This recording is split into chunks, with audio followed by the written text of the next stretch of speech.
કંબોઈ 4 રસ્તા ટ્રાફિક જામના પ્રશ્ન યથાવત, 2 કિમી લાઈનો લાગી।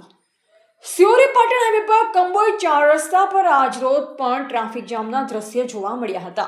કંબોઈ 4 રસ્તાથી બનાસ નદીમાં રેતી ભરવા જતા ડમ્પરનો જમાવડો થઈ ગયો અને 2 કલાક ઉપર ટ્રાફિક જામ થતા દૂરથી જતા મુસાફરો હેરાન પરેશાન થઈ ગયા હતા। વાત કરવામાં આવે તો નાના વાહનો જેઓ થરાદ, દિયોદર કે ભાભર તરફથી આવતા વાહન ચાલકોએ પોતાના વાહનો ટ્રાફિકમાં ફસાઈ ગયા હતા, જેથી લોકો પરેશાન થતા જોવા મળ્યા। કંબોઈ 4 રસ્તા પર વારંવાર રોજે રોજ ટ્રાફિકની સમસ્યા સર્જાય છે, પરંતુ સ્થાનિક જવાબદાર તંત્ર નિંદ્રામાં છે। આ બાબતે વારંવાર અખબારોમાં સમાચારો આવ્યા, પરંતુ કંબોઈ 4 રસ્તા ટ્રાફિકનો પ્રશ્ન હલ થઈ શકતો નથી। ડમ્પરોના ચાલકો રસ્તા વચ્ચે ડમ્પર ઊભા કરી દેતા હોવાથી ટ્રાફિક જામ થાય છે।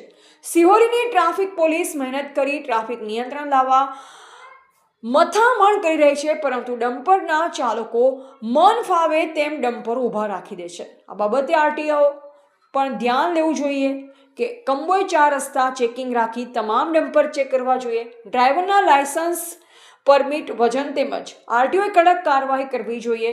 જ્યારે કોઈ ઇમરજન્સી હોય તો પણ ટ્રાફિકમાં ફસાઈ જવું પડે છે। આ રોજનો પ્રશ્ન છે। આ બાબતે કલેક્ટર બનાસકાંઠા પોલીસ અધિક્ષક ઘટતું કરે તેવી લોકમાંગ છે।